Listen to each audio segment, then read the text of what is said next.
Coming up as First at 4 continues, we're just 1 week away from the November midterm elections, but you can vote early. We'll tell you when. Plus, at least 14 people are wounded after a shooting in Chicago. And showers are back in the forecast for midweek, but unfortunately it doesn't appear to be enough rain. The latest on the way as First at 4 continues.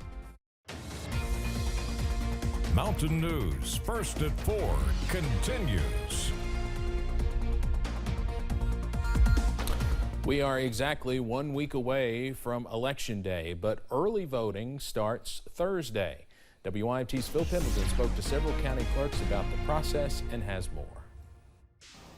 Early voting will start Thursday morning at 8:30 here at the Lexington Senior Center, which is just off of Richmond Road behind the Southland Christian Church here. In fact, each county across Kentucky will have a location for that early voting to take place. Now, people can vote Thursday, Friday, and Saturday. Each county has specific locations for that. For example, in Laurel County, it's at the Courthouse Annex. There's no voting on Sunday or Monday, with voting resuming then on Election Day when results will be known when polls close at 6 p.m. that day.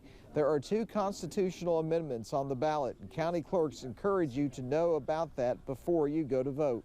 I would like to encourage people to go view their sample ballot. It's a really long ballot this time because we have all the local offices as well as those 2 constitutional amendments.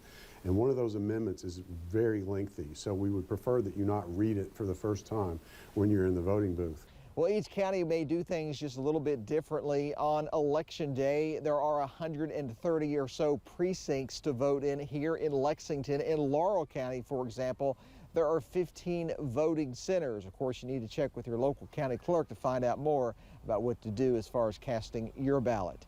In Lexington, Phil Pendleton, now back to you. And you can find out more about the wording of those 2 constitutional amendments or other election information by going to our website, WYMT.com.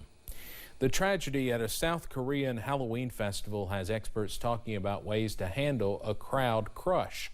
A University of Kentucky student was one of at least 150 people who died during the celebration.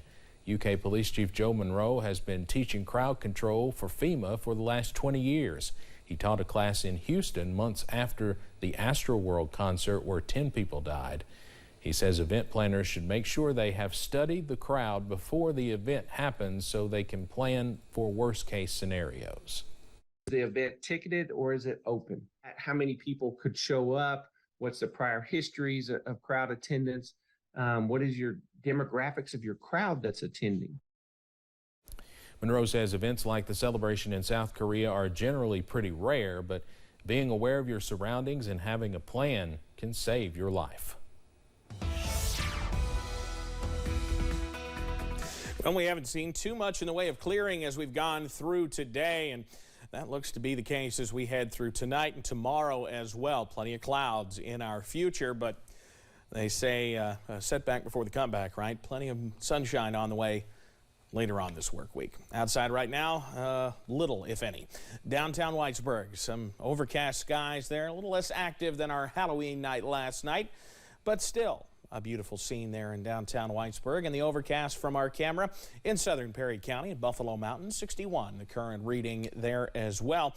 That's where most of us are, low to mid 60s this afternoon. How about Jacksboro getting a little bit of clearing down there in Campbell County, down at 70 at the moment, but most of us remain in the 60s, and you see some thicker cloud cover beginning to work in places really along the Highway 80 Howell Rogers Parkway corridor and due to the south, and more clouds are on the way as we head through the evening as we get that next system closer. So mostly cloudy tonight, down into the 60s. How about mid 50s by 9 o'clock and only in the low 50s overnight. It's not going to be a chilly night by any means.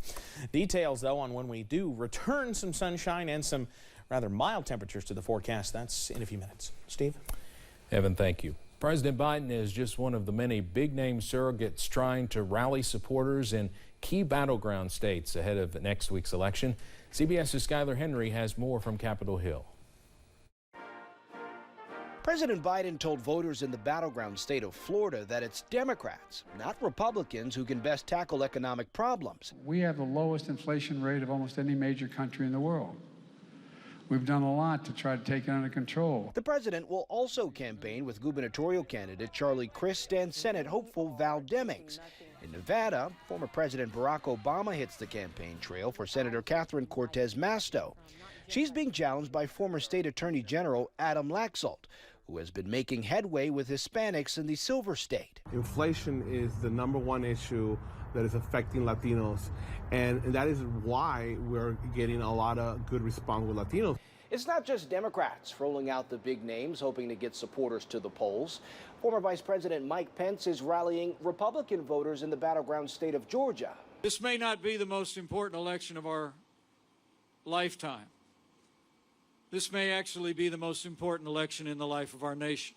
The Peach State will play a key role in determining which party controls the Senate, as former NFL running back Herschel Walker is looking to unseat incumbent Senator Raphael Warnock. But a second woman is now speaking publicly, saying Walker pushed her to have an abortion. I felt threatened, and I thought I had no choice. Walker denies the allegations. He's currently running neck and neck with Warnock in the latest CBS News polls. Skyler Henry, CBS News, Capitol Hill. Now, the Georgia Senate race may not be over after Election Day. If neither candidate gets above 50% of the vote, then it goes to a runoff. Libertarian candidate Chase Oliver is also on the ballot. It's something we've seen time and time again where a voter lives can have a major impact on who they will vote for in the upcoming election. Former President Donald Trump played an instrumental role in helping Republicans take the votes in the previous 2 presidential elections.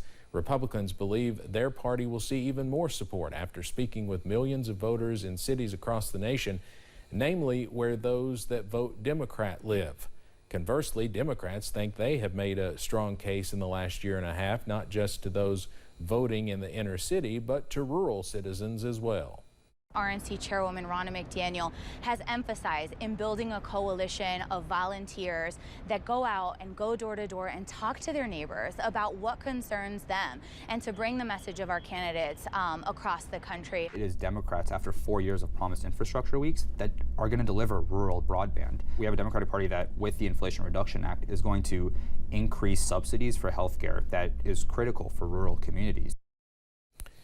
Research done by the Brookings Institution reports Democrats took back the House in 2018 and the presidential campaign in 2020 because of the uptick in support by those in suburban areas.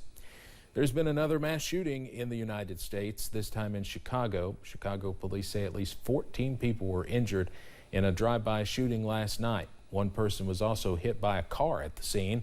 The victims were hospitalized in conditions ranging from non-life-threatening to critical. Those victims include children, one of them as young as 3 years old. As of this morning, investigators had not determined a motive for the shooting. We know it's a drive-by. We know it happens in just a few seconds. It begins and then it's over by 3 seconds. The car is pulling out after driving by and shooting randomly, really, into the crowd. Police say video of the scene shows the shooting took place in a matter of seconds and indicates there were at least 2 shooters. With 1 week until Election Day, gun safety groups are stepping up efforts to invest in candidates who are pushing for tougher gun laws. This year, around 200 volunteers ran for office in federal, state, and local races. As CBS's Natalie Brand reports, the trend comes as gun violence and crime have emerged as top issues on voters' minds.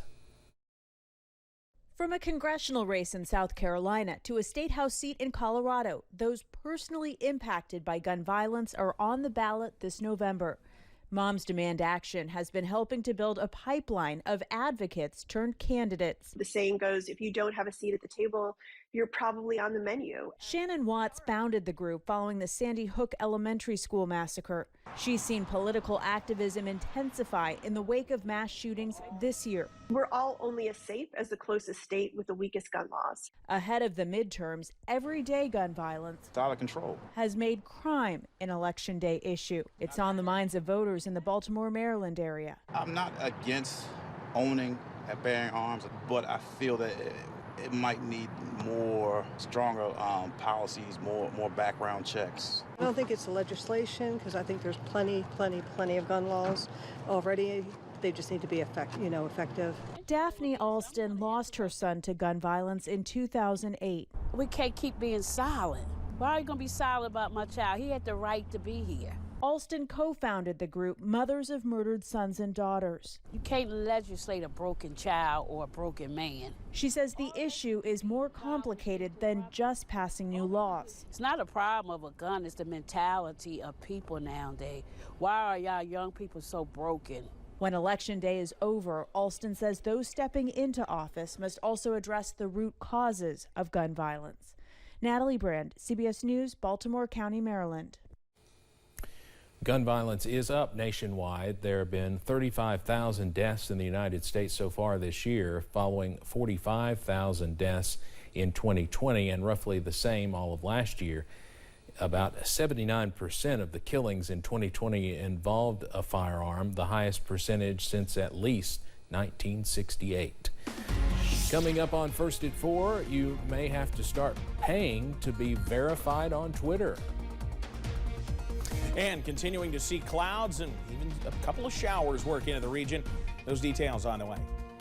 WYMT News app offers alerts on breaking stories as they happen, customized to the categories you choose.